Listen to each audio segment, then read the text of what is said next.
এটাই আমার শেষ কথা, আমি আমার ভাগের জমি বিক্রি করে দিব। ভাই এই জমিটা বিক্রি করবি? এই জমিটা আমাদের বাবার শেষ স্মৃতি, এই জমিটা বিক্রি করিস না ভাই। এইসব আবেগ দিয়ে জীবন চলে না, আমার নিজের একটা ভবিষ্যৎ আছে। তোর ভবিষ্যৎ চিন্তা করেই তো আমার স্বপ্নগুলো চাপা দিয়ে রাখছি ভাই। আমার ভবিষ্যৎ নাকি তোমার ভবিষ্যৎ গড়ার জন্য তলে তলে টাকা জমাচ্ছ? আমি সব বুঝি ভাই, তুমি হলে একটা স্বার্থপর হারামি। ভাই তুই এই কথা আমারে বলতে পারলি?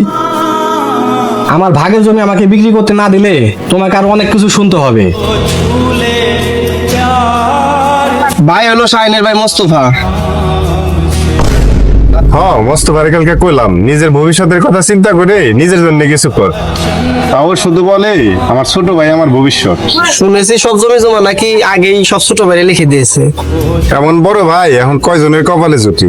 তবে দুঃখ একটাই, যার জন্য সে তো কিছু করলো, নিজের সবকিছু উৎসর্গ করে দিল, সে ছোট ভাইটাই তাকে বুঝলো না।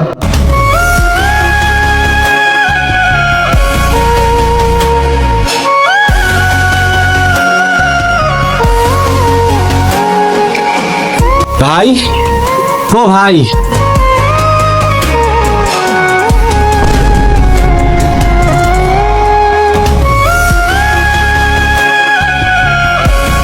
শাহিন, রাগ করিস না রে, তুই একদিন বড় হবি, ভালো মানুষ হবি, এই স্বপ্নটা বুকে নিয়ে আমি বেঁচে আছি।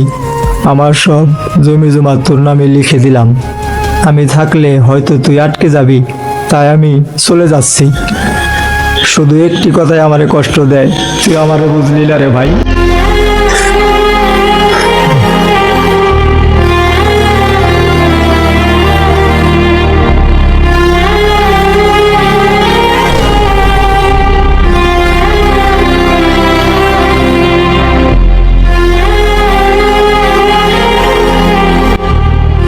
ভাই তুমি কি আমার সাথে রাগ করে আছো?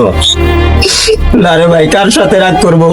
ছোটবেলায় থেকে আমাদের বাবা নাই, ছোটবেলায় থেকে যে ভাইরে কষ্ট দুঃখ করে মানুষ করলাম, তার সাথে কি রাগ করা যায় ভাই? যে ভাইয়ের অযত্ন হবে বলে আজ পর্যন্ত বিয়ে করিনি, সেই ভাইয়ের সাথে কি রাগ করে থাকা যায়?